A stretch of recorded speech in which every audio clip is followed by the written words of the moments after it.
Okay, we are reading Aghora, the left hand of God. We are on chapter 1, page number 50 of the book and page 28 of the PDF.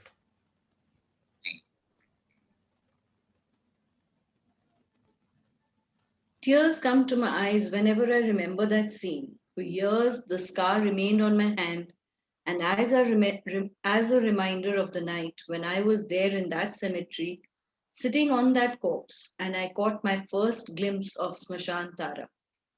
I don't know what your condition would be if you were to catch sight of her. You might even die of shock. She is very tall, and her skin is a beautiful deep midnight blue color. Her eyes are beautiful. That's the only way I know to describe them. She has a long red tongue lolling from her mouth. Blood, the blood she is eternally drinking, drips slowly from the tip. She is Ghatastani, or a pot breasted, and Lambodari, or full bellied. Around her neck there is a garland of freshly severed human heads, which are freshly bleeding. She wears wristlets and armlets of bones and anklets of snakes. Her four hands grasp a pair of scissors, a sword, a noose, and a skull. She wears a skirt of human arms, and to me, she is one of the loveliest beings in the universe because she is my mother. So, again, whenever we are going into these visions, into these altered states of consciousness, then these manifestation of the entities, they start happening. Now, of course, we've got so many Devi Devtas, so they manifest. I'll share a story with you of Joe McMonaghan. I don't know how many of you all know him. If you've done the excursion, we've spoken about him. He was the remote viewer number 001 of USA. And so he says that one of his guides was there, and that guide used to come and sit on his chest all the time and play the fool with him. And he didn't know who she was, and he did not understand who she was. And then one day he was in a museum, and in a relief, somewhere in a relief, he saw her picture, and he realized that that was his guide, and that's when he got to know her name. Okay. So what we have, these carvings, etc., which are there, people are actually envisaging them. I mean, they actually connect with these entities, and then these entities have formed. We also have the process of cymatics, where every sound has a shape. Like that, every idol has a particular sound, and that's where the mantras also start coming from. So now the idea here is that at times the form can be so gotex that it can be so out of the world, out of our conception, that it can actually shock us. And that's the reason many times when the entities, they appear in front of people, they actually, they can shit in their pants, they can actually faint, because the shock of that figure is not, they are not able to tolerate it.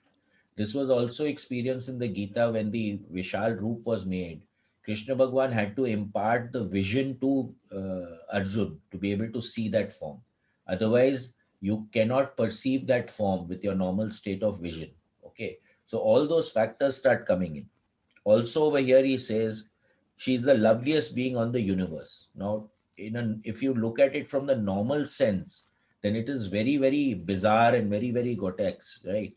But again, beauty is in the eyes of the beholder. However ugly your child may be, but in the mother's eye, he is the most beautiful child ever. Okay. So basically, that's the game here. I suppose I should have been frightened at this terrific vision, but actually, when I saw Ma for the first time, I felt as if I had known her before, perhaps in some previous birth, and that this was just a continuation of that previous sadhana.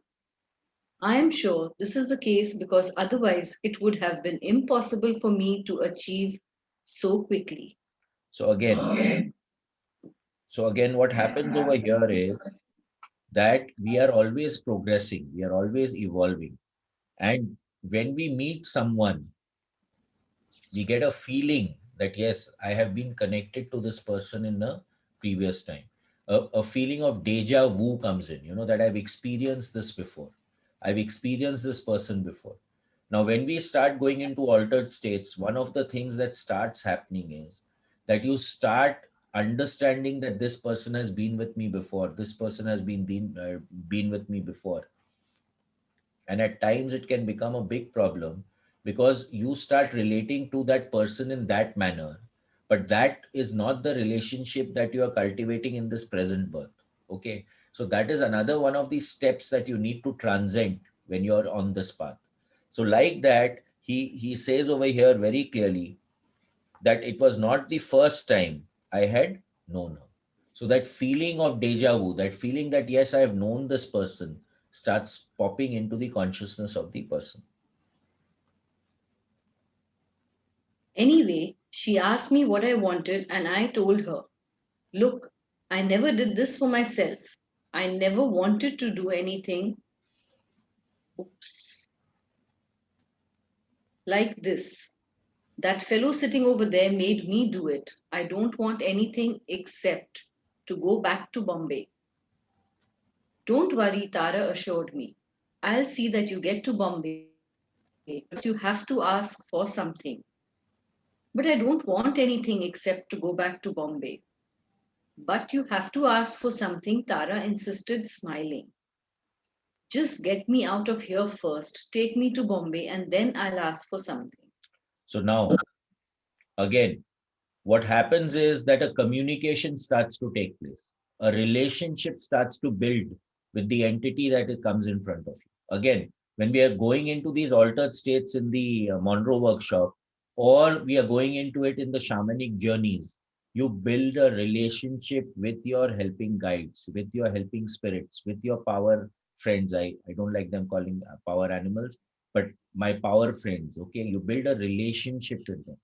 In shamanism, one of the things that you do is you don the dress, you take the form of the helping spirit. So the way the helping spirit appears to you, you actually inculcate the form so that you wear the dress like your helping spirit. So that makes it, that integration with the consciousness of the helping spirit becomes very, very pronounced. So over here, he started to have a conversation with her. Tara laughed and told me to close my eyes. I did, and when I opened them again, I was in my bedroom in our family mansion in Bombay, soaked in sweat from fear and shock. I was stunned for at least 15 minutes and did not even know where I was. I walked from room to room like a zombie, trying to convince myself I was really back home. Gradually, I realized that I had indeed returned to Bombay, and that thought gave me some relief. I was still drunk, so there was nothing to do but to go to sleep. So teleportation, uh, an- antar dhyan hona, right? This was something like we've seen in the movies also, that the god suddenly appears and then suddenly disappears. So this capability of teleportation is there in us. Again, we are basically molecules, and the molecules can be disintegrated and reintegrated somewhere else. We are seeing this in the Star Trek movies also, where the teleporters are there. They press the button and they teleport from here to there. So the technology is there. We can do it at a higher state of consciousness. So Ma Tara transported him back to his house.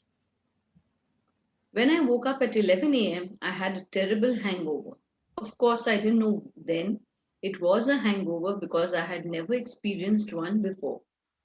All I knew was that my head was splitting open, bursting at the seams. I called my servant Dhondu and told him to bring me some Bayer aspirin. It came as a powder back then, so I took 2 teaspoons full, and after half an hour or so, I started sweating and my headache disappeared. So he says, I started sweating. So a detox took place, right? The alcohol created toxicity, and one of the ways to release toxicity is through sweating. I felt good enough to start planning my revenge on Jean Chandra Suri for daring to lie to me about the purpose of our jaunt and getting me into such a situation. I'll never see his face again. No, I'll butcher him. Let him return to Bombay and we'll see how long his head remains on his shoulders.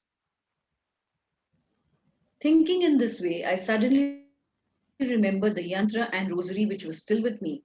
I said to myself, wait, I'm safe here in my own home. Let me try this out. There was some doubt in my mind that I had imagined or dreamed the whole thing. Just as an experiment, I sat down and started doing jap.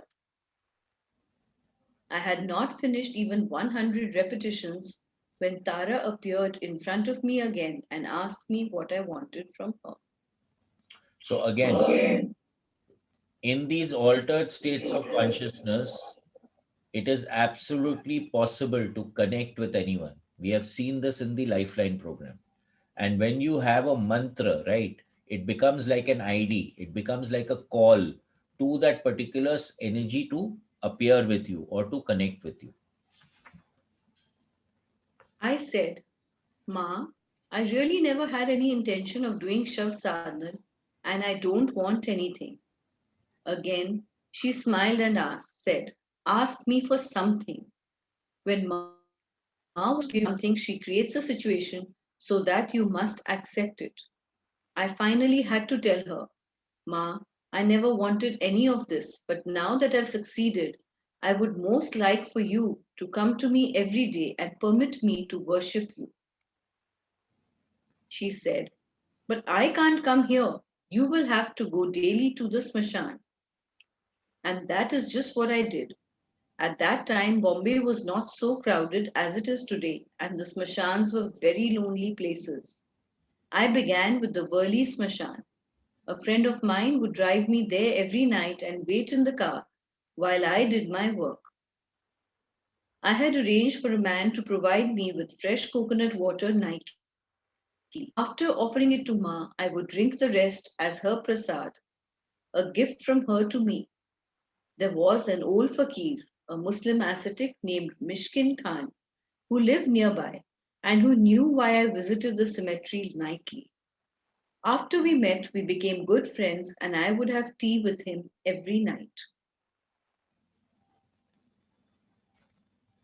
Ma would come to me nightly and we'd talk. After some time, when I knew her better, I asked her to show me all her forms. Chinna Masta, who carries her head in her hands and drinks her own blood as it gushes from her neck.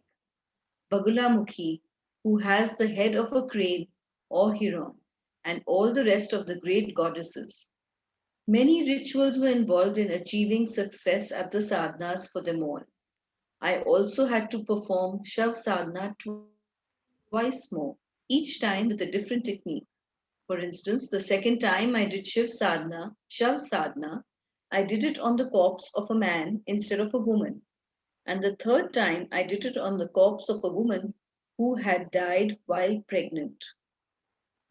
Jean Chandra Suri was not there to assist me those next two times I did Shav sadhana. A few days after my experience in Janakpur, he returned to Bombay and came to meet me. He began by praising me.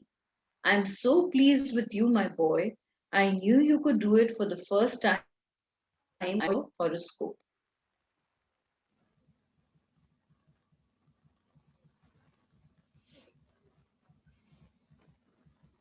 Now do just as I say, and we'll be able to collect plenty of money from all the Maharajas and merchants. So, I what was the aim of Jina Chandra Sud? Okay, it was totally materialistic, it was not spiritualistic. But Vimalananda's intent was always spiritualistic, it was not materialistic. I told him, I will do nothing of the sort. You forced me to go and do a sadhana which I never would have done willingly. I will allow you to leave with your life only because you introduced me to my mother. I must show my appreciation to you for such a boon, even though your wicked, dirty mind had different plans for me. Were it not for this, I would ask her to make a nice mince of you, just as you had planned to do to me. Now please get out. First, he pleaded a little, then, when he saw I was intransigent, he got wild. I'll perform a death ritual on you. Okay. So now what does this mean? I will perform. Shimangla, your mic, you'll have to reduce my speaker. I will perform a death ritual on you. Okay. So there is something called a marak in these processes where you send a killer mantra, or you send a killer shaft to kill the person who is there. Okay, I had this one experience. I don't know how many of you all have heard of it. Some of you must have. This was a case in Nagpur. I had gone to meet someone, and so this gentleman, he used to have Durgaji come into him. And what used to happen was he used to help a lot of people and all that. So when we went there that day, that Durgaji didn't come into him. And it was not very clear. So the friend who had taken me there, he started telling him what I do. And at that time, I always used to ask and do whatever I needed to do, right? So, and it was already sunset. Generally, we never used to do anything after sunset. So I was told, okay, do it. So I did what I had to do. And what I saw in his house was there was a thick shaft, a black thing which was coming into his house and sucking all the energy out. Now, what was happening was his wife was constantly breaking bones. He was constantly falling sick.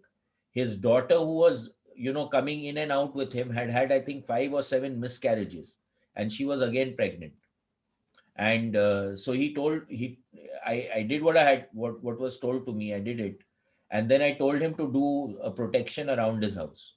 After we had done what we did, then the daughter is coming and giving me something. He says, you take this, you take this. My father wants to give it to you. I said, why does your father want to give me this?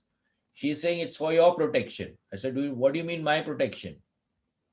So she turned around and then she said that if you want to give it for I said, why, if you want to give it for my protection, then why did you ask me to do something? So she said, no, no, you have to take it, you have to take it. And then she turned around and read out, burbled out about, I think, 15 or 20 people who had attempted to help them, and they'd all died.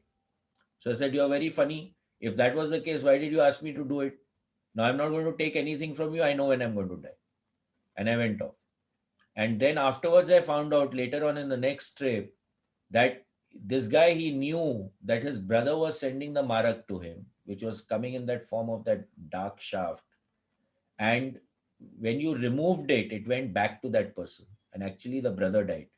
Okay, so this stuff is real. When he's saying over here that I will perform a death ritual on you. So you can actually send these things using these ritualistic practices. Bhaiya, I would like to ask something. Hmm. I mean, you talk about, isn't death something beyond anybody else, in anybody else's hand, to No, no. wish death for somebody or to cause death? Because actually uh, it's all predestined. Nobody else can Yeah. really bring death to you. Correct. Whether it's predestined or Huh, not, but an intent can be sent, right? huh, So you are making a very okay. powerful intent, and that powerful intent can manifest. Like, you have something called death But I zones. thought, There's something called death zones, right? okay. Now, if you're caught in a death zone, then that is why these major accidents take place. Everyone who's on that, let's say an aircraft crashes, right?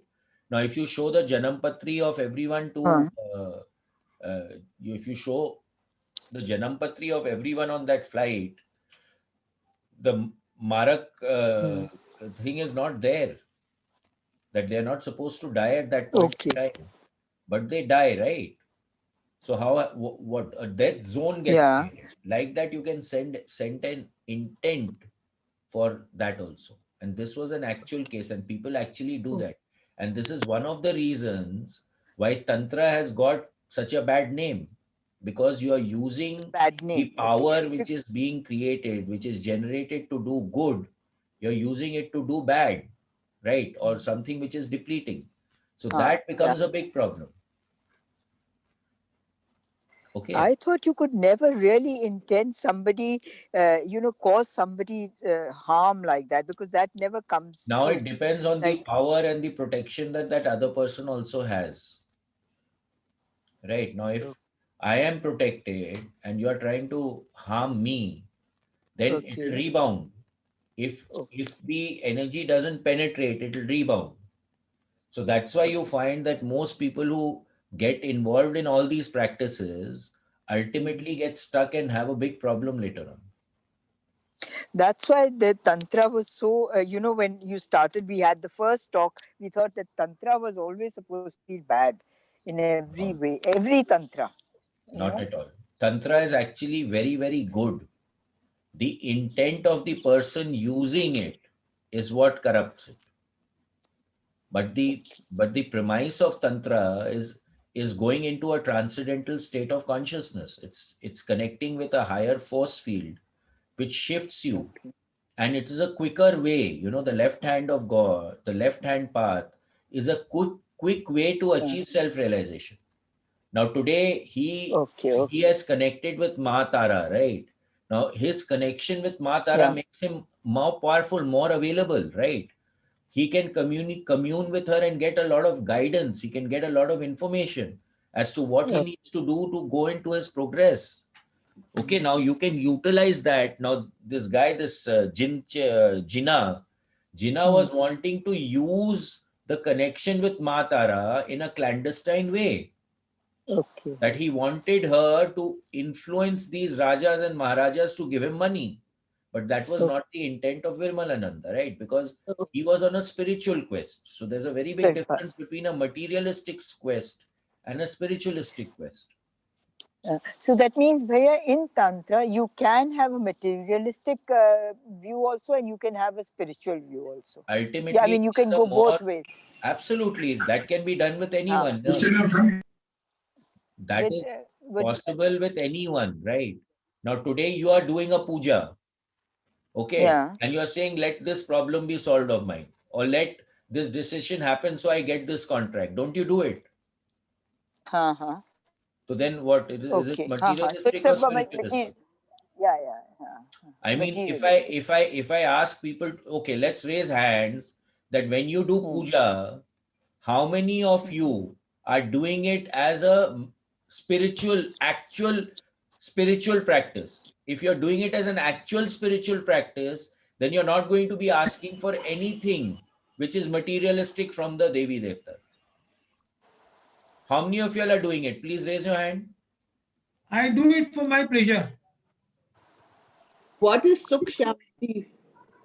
No, What? We do Bhaiya, it for you. both, for our own Sukh, shanti, and Sukh if you Shanti. are in problem or something. Yeah, It if Then you're also in you problem, is it's a materialistic thing. problem. yeah, Yeah, Yeah. yeah. definitely, definitely, It's a But definitely. materialistic Niket, thing. I tend to forget all my problems when I'm in front of God. no, So, but we do ask him to look after our children and everybody. Let's so if forget you are, even that's a ourselves. materialistic thing. Yeah, Yeah, exactly. always. Yeah, always. Yeah. I mean, we have not reached that state where we can just give it up Yeah, and leave it in his hand. We've So not. I yeah, mean, I have exactly. not. I should speak None for of us myself. have, I think. that is the मैं point तो No, we here. don't usually we ji, don't मैं usually तो अपने ask. आनंद के लिए करता हूँ, अपने प्रेम के लिए करता अरे तो हूँ. आप अपना आनंद के लिए करते हैं, तो आप अपने लिए कर रहे हैं ना. नहीं, आनंद के लिए मतलब मेरे को I enjoy doing it. You enjoy doing it, but you're doing it for yourself तो. नहीं, for the sake of the love. अरे तो for the sake of the love for who? Love for मेरे सीताराम जी, और कौन? अरे Sitaram ji, but ultimately you're doing for your own Sukh Shanti, right? Yeah, I don't ask for my सुख शांति. Okay, then वो it's उनकी all right. जिम्मेदारी है ना, That's all वो right. उनकी जिम्मेदारी है. That You know, that is all right. Mama has a different this thing. Okay, but I'll tell you Relation. something. See, there is no harm in asking, but the consciousness with which we ask makes all the difference. yeah. Okay, so that's the game that we are playing over here. नहीं, मांगने में क्या निकेत जी, हमारी limitation हो जाती है, उनके देने में अनलिमिटेड है, Agreed. इसलिए मांगे क्यों? So this or better, this or better. Some people make it a cutter thing that I will not ask. Okay. Now that is also being a little I know ridiculous. my sister is like that. But that is also being a little ridiculous now. Yeah. So the point is that you have to have a balanced state of mind and consciousness. Ultimately, where are you cooperating from? That is the game that we need to understand, and we need to be consciously aware of it. That is where the problem lies. Now, at times it can become an ego trip. मैं तो नहीं मांगूंगा. Okay. Now, where are you coming from? It becomes an egoistic practice, which is again materialistic because you've got ego नहीं, into that it. is from the left side. मैं तो नहीं मांगूंगा. Exactly. So that's what I'm saying, right? So you have to be holistic. You have to be gentle, compassionate. It has to be love. It has to come from a state of love, from the heart, not from the brain. So again, see. So Niket is Yeah, Samshantara is also a form of Kali. absolutely. Yeah. The Devi, it's form of Kali only. Can I ask you one thing? How did you save yourself? Who? I never saved myself. No, I had but full remember faith in the boss. No, listen to me. When they told you that to take whatever they were giving you so that you could save yourself, and you refused to take it, right? Yeah, so I was in a different state of consciousness at that time. It was a totally different. I was living in an altered reality all the time, most of the time. Okay, so all those other people died, but you managed to save yourself without No, that. I never said all the other people died. I said that this guy knew that his brother was sending it, and Yeah. his brother, because if you send, see, everything has an equal and opposite reaction. They say that you must do good, you must give others, because you don't know from where it will come back. You don't expect it to come back from the same person, but the universe knows, right? So the universe will provide for you. So now if you are attempting to harm someone, it will rebound on you in some way, right? Now that guy was, believe me when I tell you this, I can still see the shaft in front of me. It was like a black kind of a shaft which came into that house. And when it was taken out and thrown back, naturally, whatever intent that he had towards his brother, that went back to him. So the intent hit him. Are you getting what I'm saying?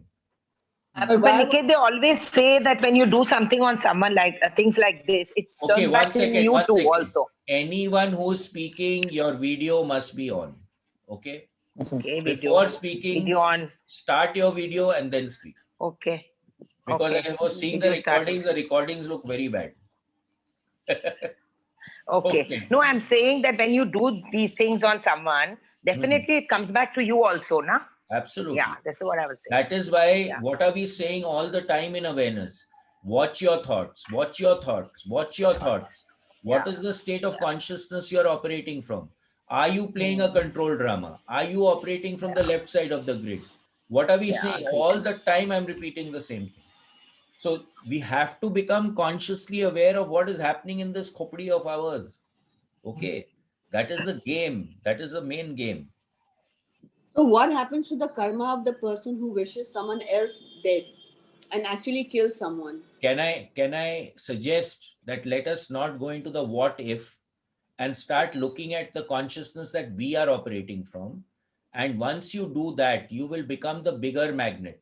Are you understanding what I'm saying? Now, the moment you start talking about what happens to the karma of the guy who's doing that, you know it very well. It's a depleting thought, right?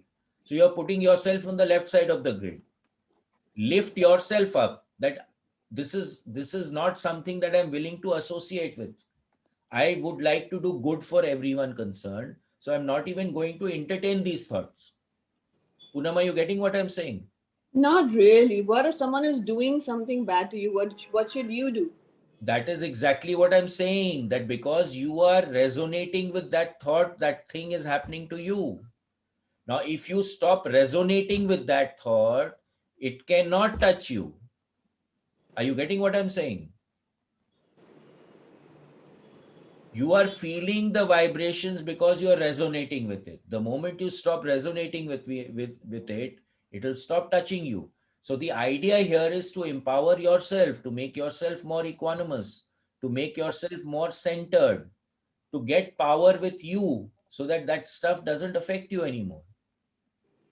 Are you getting what I'm saying, Poonam? Yes. So stop even thinking of that. See, today, what are you the result of? My own thoughts. Your own thoughts. Now, what are you thinking?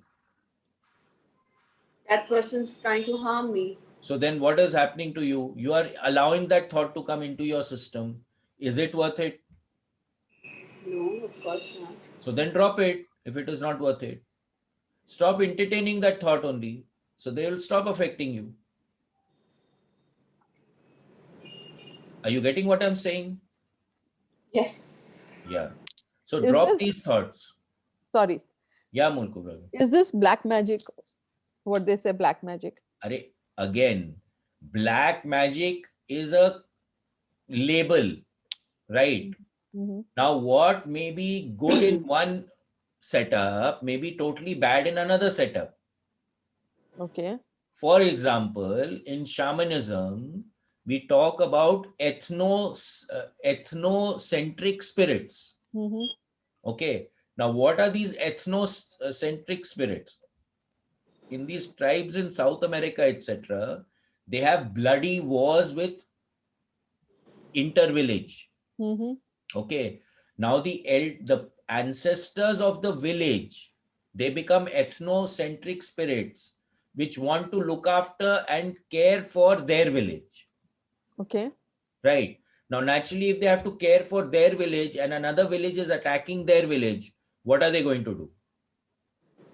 They will obviously They will empower them. their villagers to be Yeah. able to be strong to take care of They- those other villagers. Now, is it bad or good? Good, actually.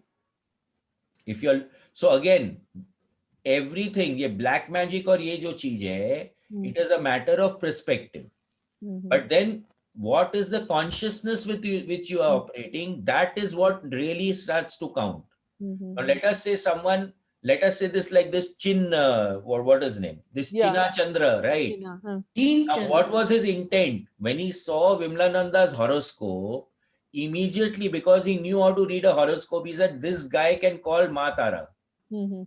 Right? So he cultivated him to be able to bring Ma Tara, and then he wanted to manipulate him to get Ma Tara to do his bidding. Mm-hmm. Because now if Vimlananda had asked Ma Tara that please listen and do whatever my guru tells you to do, Mm-hmm. so now Ma Tara has given him his word that you can ask me for something. Now, if I give you my word for something and I stand tall with my word, right, then I have to execute my word. Yeah. So now Ma Tara has to do the bidding of that China. Mm-hmm. But what was his intent? To manipulate people to make him rich. So what was the consciousness? Now you have a person who's practicing Tantra and you go to him that you harm Falana person. I will give you so much money. So now what is the consciousness with which that guy is operating? Okay. He is wanting to make money for himself. Yeah. And in the process, he's harming another person. Now, a person who's really performing Tantra will refuse to do that because he is looking at may the best manifest, a win-win scenario to manifest. He is not looking at a win-lose situation.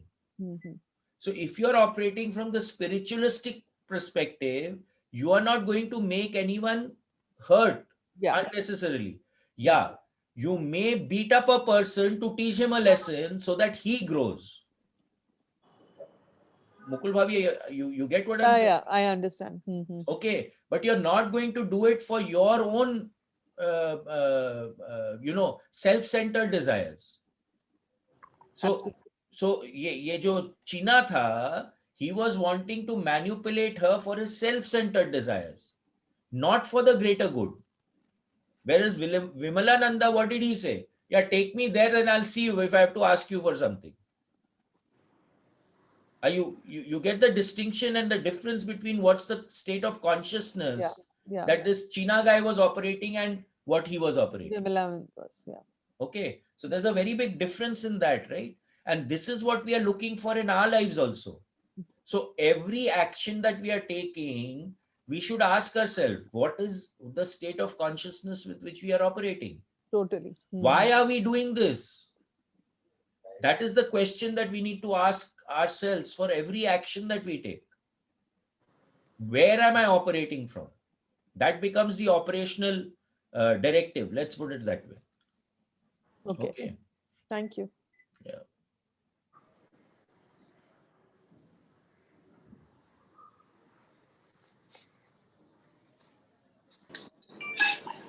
Shimangla?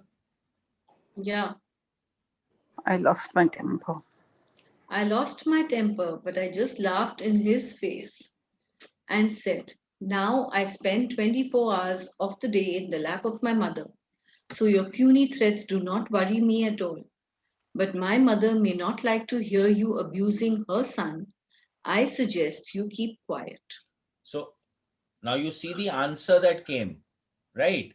Now, if I am powerful, then anyone who's threatening me will have a problem, because the people who are protecting me will not like it if you are going to do something to me. So in our 3D reality, now let us say you are related to a very powerful person, or that powerful person really likes you. Now if someone comes to harm you, what will that person do? So the same scenario is manifesting here. This only infuriated him further. "Give me back my yantra," he shouted. I told him firmly, "I'm not going to give you anything. It is time for you to leave." And I had him bodily ejected from my house. And what happened?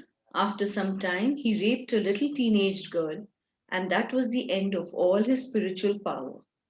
Thereafter, he earned his living by making yantras for rich Jain merchants, charging them 10,000 or 15,000 rupees each, about 1,000 to $1,500. So this was some time back. Okay. So now what happened? He didn't lose his temper.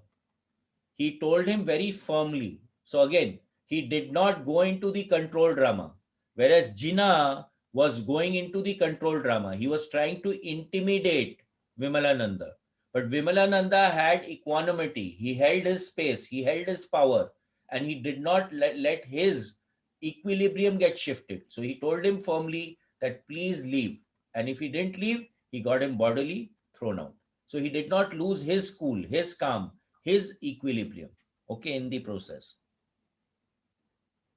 We kept up our relationship, however. I guess it was because he knew the power of Smashan Tara, since he had worshipped her for 40 years, and he probably still thought he might be able to get some benefit from her through me. Sometimes he would come and meet me at my house, but the connection between us was strained. He was unique, really, in his own way. As far as astrology, palmistry, and physiognomy are concerned, he was a master. Okay, Shivangla, just 1 second. Okay, so astrology, palmistry, and physiognomy. Now, physiognomy means observing the body and making a prediction. Now, you can observe, I mentioned this before, you can observe the face, you can just see the ears and make a prediction. You can see the eyes, inside the eyes, the iris, and make a prediction. The bumps on the head, the bottoms of your feet, your palms, each finger indicates a lot of stuff. How the body is formed, where are the tills in the body. So there are so many ways in which you can make these predictions. What is the size of your fingers, which is longer, which is shorter, all those things relate. So again, this is what he is talking about in physiognomy. He had been able to dig up a number of buried treasures and texts. I have never met anyone in this world who could exceed his ability to make other people rich.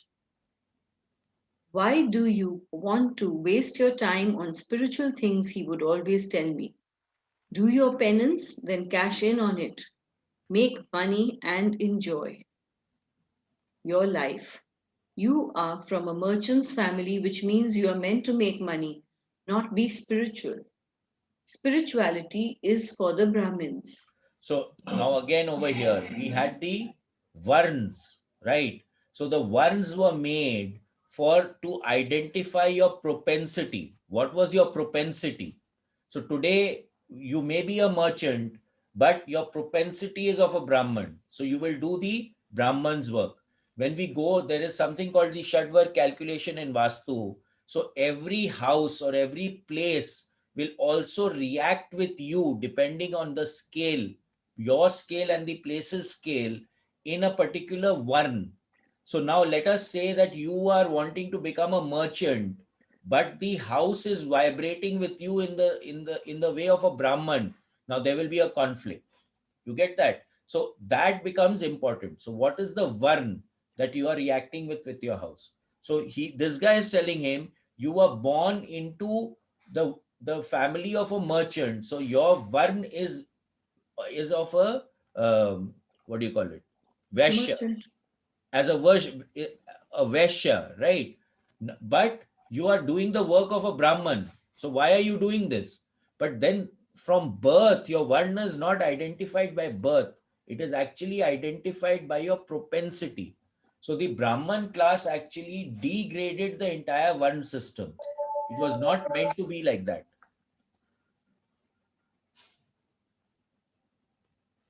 He had himself owned tea estates earlier in his life and had fallen in love with an English girl, the daughter of a fellow tea planter. Everyone was against them and succeeded in breaking up the relationship.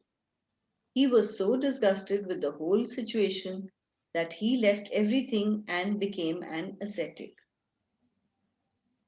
Although he had worshipped Mashantara for 40 years, he never dared try to perform Shav Sadhan himself. He knew he could never succeed.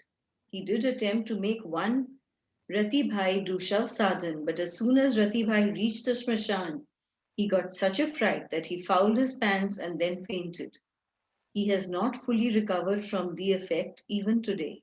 So now, when we are doing these practices, if your nervous system and your body is not prepared, if you're consciously not prepared for these kind of rituals, because it puts a heavy strain in the system, right? You can actually lose your consciousness and lose your mind. So that's why proper preparation, etc., is very much required.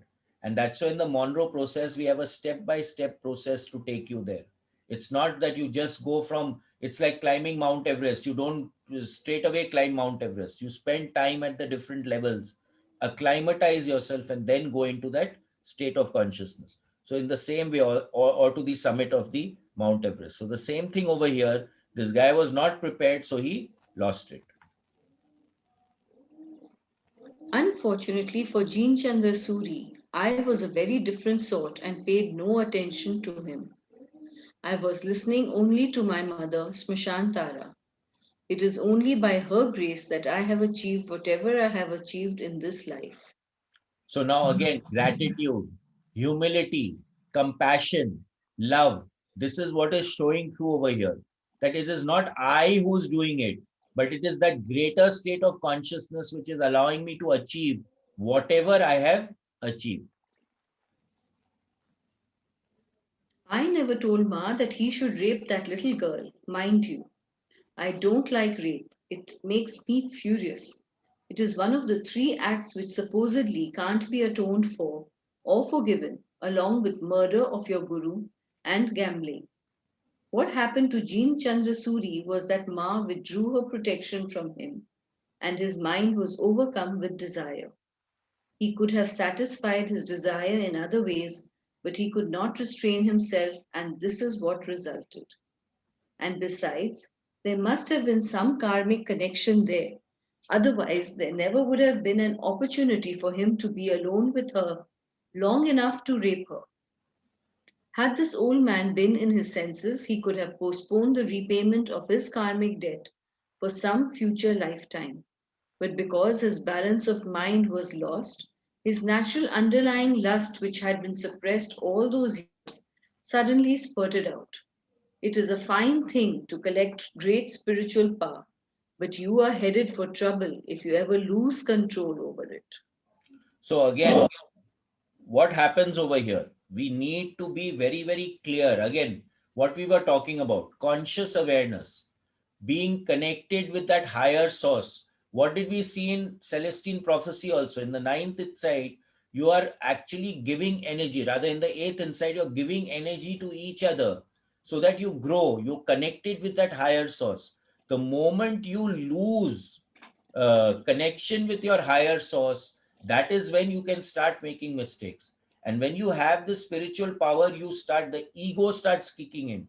And that is the thing that you need to be totally aware of. Because if the ego kicks in, then you start doing things which you are not supposed to do, which are self-centered, which are feeding your ego. And that's when the problem starts to happen. So he says over here, he lost his way because Ma withdrew her protection. That means his conscious awareness dropped off. That connection with Ma dropped off. And then he started doing stuff that if he was in his connected state, he would have never done. May I ask a Niket, Yeah. sorry, Mukul, go ahead. So we're talking about karmic debt and repayment, right? And then they're saying if he would not have lost it, he would have done it in some future. He could have postponed it to some future life. Yeah. So if he has to do it, anyone, in fact, that repayment is required, why do you need to postpone it? Isn't it better that you finish it, even however bad it is? Correct. Having said that, there are various ways in which you can transcend the karmic debt also. Okay. Okay. You don't have to actually perform the act like a rape, right? Okay. You can in your mind, you can transcend it. Okay. For example, if you get what I mean. So again, my view on karma has taken an about turn in these last few years. In my view, if you're performing an action and there is no emotion attached to the action, there is no karma involved. But if there is an emotion attached to the action, that is when the karma gets created. Now, what is karma? We have given it a term of karma, but ultimately it is a process of evolution, according to me, Yes. in my view. Yes. To evolve and join with the Godhead, we need to experience all the possible experiences there are possible for us to experience, right? True. So now you need to experience raping and getting raped also. Yes. So now maybe he had got raped in some previous experience. So he knows what getting raped is. Now he has to perform the rape to understand the opposite or the other side of the coin. Yeah. If you get what I mean. So this what you're saying is I mean this actual act does not have to be done and it can be experienced in some other manner so that you Yeah. transcend it. You've Exactly. already You done can it. experience it in an altered state, right? Yeah. And then transcend that particular act, so that act does not need to be done anymore. Yeah. So when you're looking at it again, Nagarji keeps talking about Sanchit Vasana and Prarabdh. What is it called? Yeah. Is it called Prarabdha. Prarabdh Vasana? Yeah, Right? Prarabdha. So Prarabdh Vasana, right? So what are we here to experience? According to him, we are here to experience what we have decided to experience in this life. So whatever is matured of our Sanchit Vasana is what we are going to experience in this life. Yeah. But if I can be matured enough to transcend my Prarabdh Vasana, right, then I don't need to experience it anymore. Okay. So I think in one of his books only he talks about 3 kinds of karma. He calls it the Drid karma, which is something that you have to experience.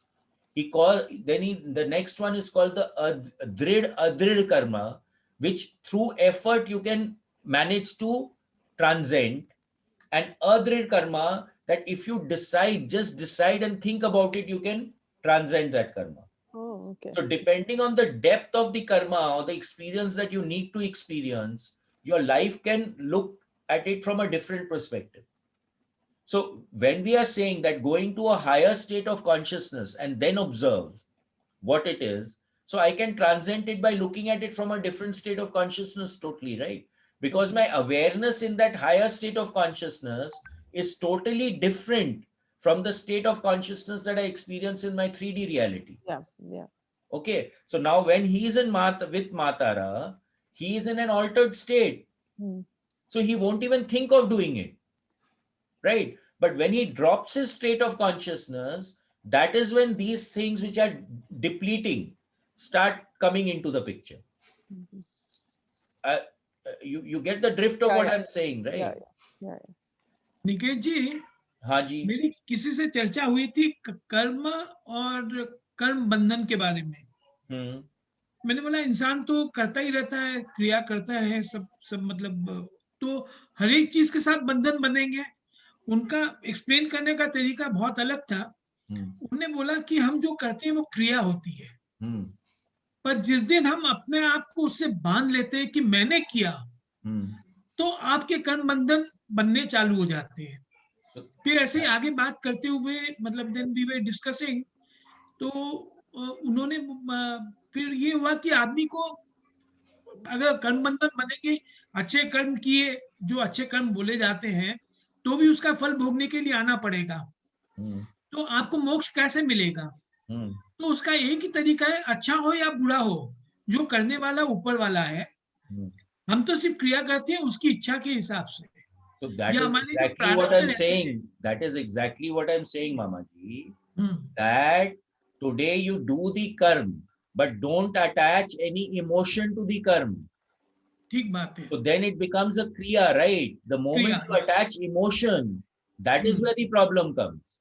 Hmm, That I'm doing it for myself, the ego starts coming into the picture. So if you're just performing the action and leaving hmm, the fal to the boss, that's what Krishna Bhagwan says in the Gita also, that कर्म करो फल को मेरे ऊपर छोड़ो. छोड़ दो। So if सही you है। do not attach any emotion to the action, you're just performing the action, there's no problem of karma, right? So you ठीक बात leave है। the emotion behind and you hmm, just perform the act, then there is no problem. But you're operating from a higher state of consciousness. You're not doing it from a depleted and a lower state of consciousness. it is unattachment really. Absolutely detached. हाँ, Action detached। with detachment. That या is the idea that we are talking about. क्योंकि जो भी क्रियाएं होंगी वो तो आपके प्रारब्ध फल के हिसाब से होंगी। Correct. तो फिर अगर उसके भी कर्म बंधन हम मान लेंगे तो आगे प्रारब्ध बनते जाएंगे। Correct. Exactly. So you need You to can't come transcend out it. of the vicious circle. Exactly. The idea is to transcend it, right? So Yeah. drop the ego, just perform the act. Don't have any emotion. Tulsidas ji ने बहुत अच्छे एक दोहा दिया है, प्रारब्ध पहले रचा, पीछे रचा शरीर, Hmm. तुलसी चिंता क्यों करे, बदले श्री रघुवीर। Correct. Absolutely. So you are a sum total of your thoughts. Yeah. And whatever thoughts you had in the before life, that is what is manifested in this life. ठीक Now, है। when you go into your afterlife, that means hmm, after you transcend, you're going to review what you've done and whether you performed what action you needed to take to grow or you didn't take that action. So the game is that only, right? We come here to learn. So if you've learned the lesson, then we don't need to come back again. ठीक So बात। the lesson is in the act. It is not in the attachment. So the moment you've performed the act and transcended it, matter is over. Okay. Kavita Didi, you were saying something? No, so Mukul asked the same question. Okay. Okay.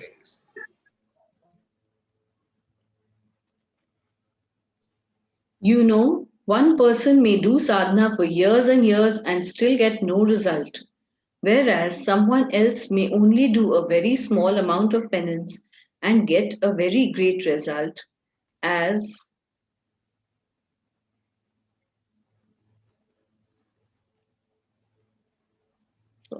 as was the case with me and my Shav sadhana. It looks unfair, doesn't it? But the person who achieves easily in this lifetime must have spent many, many lifetimes of tough austerities, just as Kalidas did, to reach the point where only a small further effort will bring results. Someday I'll tell you the story of Kalidas. Right now, I have a better story for you. Listen. Okay. So now what does this mean? So I was reading this book, Blink, I mentioned to you. He says that there are two ways of taking a decision. One is from the conscious mind, and the other is allow the subconscious to prompt your action, right? Now, according to him, when it is a small matter, you can logicalize and do what needs to be done.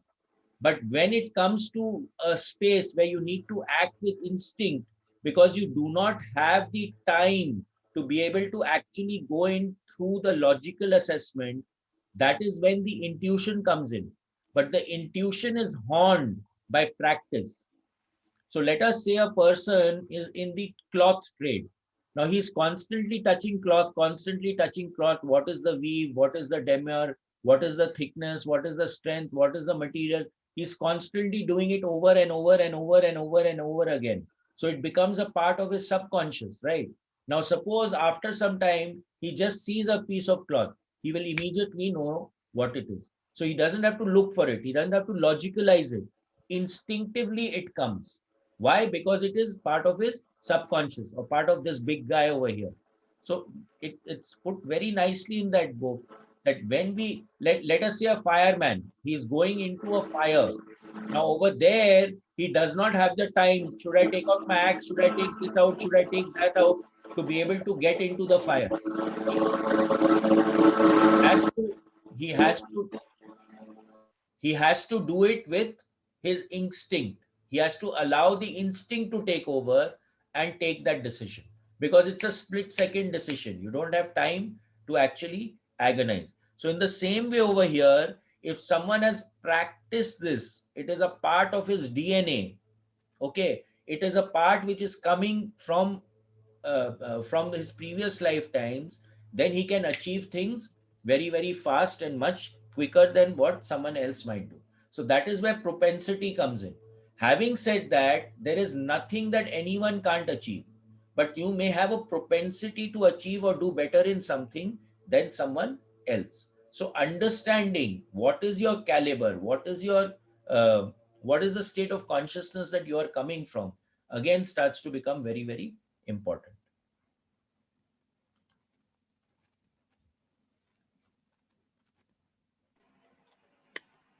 Should we finish here or should we go on? Okay,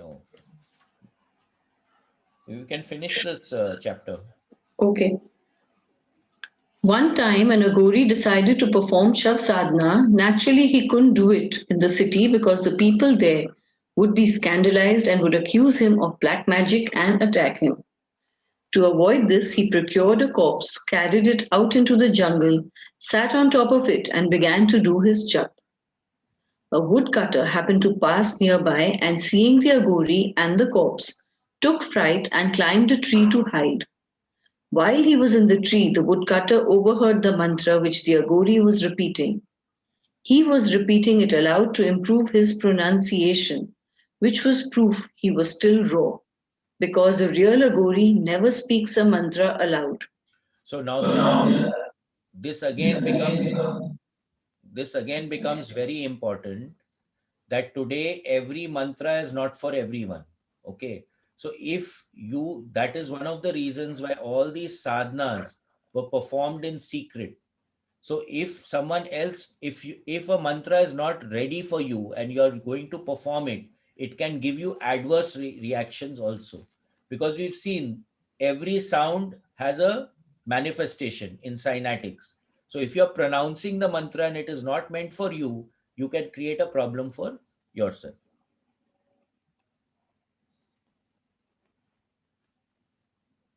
Suddenly, from out of nowhere, a tiger appeared and, with one cuff from its paw, killed the Aghori. Immediately, it began to lap up the freely flowing blood. Tigers always do that to a fresh kill. While it was busily engaged in slaking its thirst for blood, the tiger was frightened by a sound nearby and plunged into the deep underbush.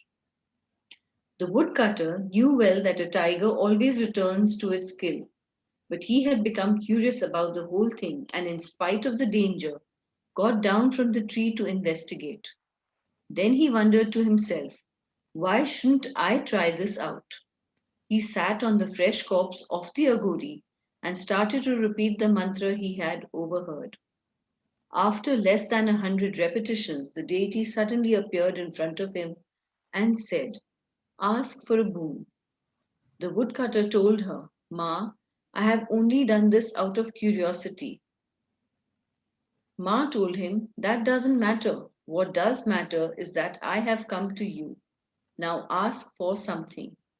He said, all right then.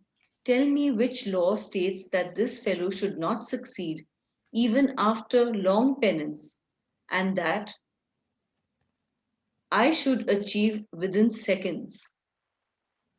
Ma smiled and said, "Close your eyes." When he did, he saw that he had been doing the same sadhana for the past 10 births. Ma continued, "Do you understand now? If you hadn't done this before, how could you have remembered the mantra? How would you have developed the courage to attempt the sadhana, knowing the tiger would return at any moment? I was the tiger who could kill this Aghori. I made him come here where I knew you would be waiting. I gave you the intelligence to remember the mantra and do the sadhana. You had only a few japs left remaining from your past birth in order to get Siddhi, and now you have it. This Aghori must still go through 2 more lives before he gets an opportunity like this. Now ask me for something." The woodcutter said, "Ma, all that I desire is that you should keep me forever in your sweet gaze." In that instant, he was made. So, so the point here is that he was again not materialistic, right? Now the Agori naturally still had a lot of sadhana to do, and the point here is that we think that we are doing everything, but there is always a bigger plan. This is what we've seen also when we go to the planning center. Everything is meticulously planned. How something is going to happen, how it is going to be manipulated. Having said that, the opportunity is given to us, but we have the free will. So how are we working it becomes very, very important also. But the opportunities are always created from the universal consciousness.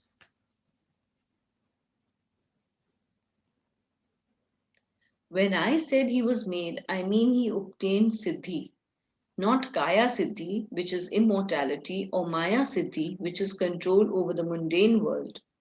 When you have one of these, of course, you have the other as well.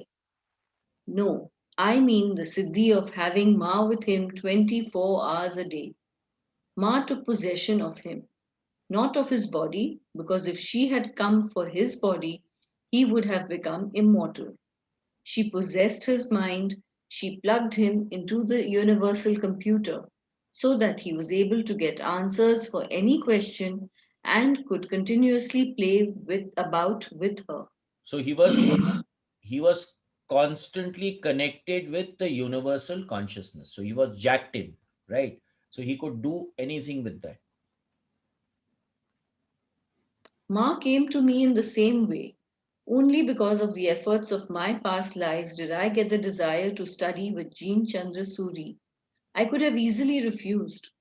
And unless I had done it in some previous existence, I would never have agreed to do Shav Sadhana, even under threat of death. Ma wanted me to do it. That's all. And what I have gained by succeeding at her sadhana is beyond speech. She taught me how to move around in my subtle body. She made me clairaudient and clairvoyant. I can go anywhere in the world without leaving my chair. Nothing can be hidden from me. So what happened? He also connected with that universal consciousness. There was a expansion in his state of awareness. So he became clairaudient. That is, he was hearing things which were not normally heard. He was seeing things which were not normally seen. And he could move in his subtle body wherever he wanted in the world. And he could actually observe everything. And nothing was hidden from him. So as we said that a true guru will know exactly what is happening with each of his disciples. So, how is he going to do that? Unless he's being able to tap into that universal consciousness and keep getting downloads for everything. I am talking as if I do these things, but in fact, it is beyond me to do anything. Only Ma can do it. She does it all. When someone who is afflicted by disease comes to me, Ma tells me the treatment. Sometimes she will tell me, "This person does not deserve to get well," or "It is not in this person's destiny to be cured." Whereupon I ask her, then why did you send this particular individual to me if you didn't want them to be benefited in some way? And then her compassion flows and something incomprehensible occurs and the person is cured. I always pray to her, Ma, make me a leper, ruin me, do whatever you like, but don't ever remove me from your lap. And I know she hears me. This is my foundation of all my confidence in my abilities. Do I have any capabilities? Ah, everything is from Ma. So again, what is the principle here? That everything is being done by that higher state of consciousness. The ego does not come into play over here, right? And what is the desire? To be always connected, not to get disconnected. And if anything is happening, it is happening for a reason. And we need to accept that particular reason. My ideas are individual. No one else knows about them. People sometimes ask me, how can you have learned so much in such a short span of 60 years? I tell them, I studied at Gyanganj at Mansarovar. Gyanaganj, heap of knowledge. Mansarovar, ocean of mind. My knowledge is all Nij Gyan, knowledge from within, from Ma. My mentor has taught me a wonderful method of being able to tune in on knowledge from anywhere with Ma's help. So, what is happening? Connected with the universal consciousness. So, constantly getting a download. This is something like we saw in the Matrix movie where they are jacked into the system and they want to fly the helicopter. He plugs in the program for flying the helicopter and boom, they know how to fly the helicopter. So, it works exactly like that. You start getting downloads. Robert Monroe, in his books and in his talks, he called it the rote, resonant, organized thought energy. And you can go into an altered state and get one rote, and that rote may take years to unpack in your system. So he constantly talked about these rotes where you were thrown a rope, you were thrown a ball, and you caught it, and then you unravel it. So this is the same thing that she's talking about here. Other people have wondered, how can you treat someone as terrifying as Shmashantara as your mother? They can ask such stupid questions only because they are ignorant. Once you know the meaning of the form in which you see Smashantara, you will be able to understand why she is the universal mother. So again, understanding the symbolism of the form that appears. So our in the Hindu culture, all the forms are very, very significant. They are designed in a particular way. They want to transmute a particular meaning. And that deeper meaning, that esoteric meaning, is once you tap into that, then you tap into that particular state of consciousness also. Okay, I think it was really nice. Anyone wants to say anything before we wrap up? There are some comments in the chat box. Yeah, that's all right.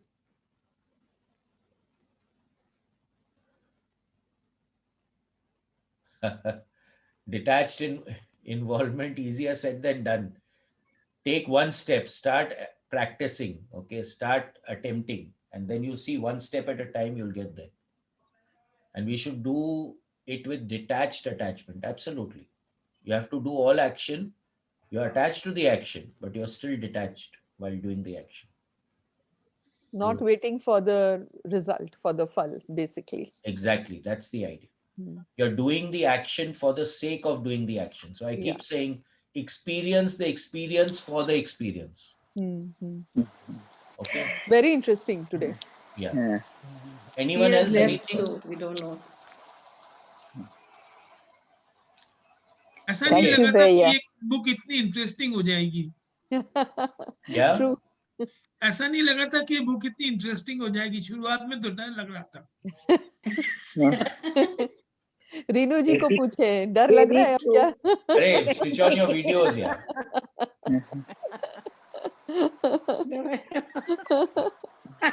That's not very good.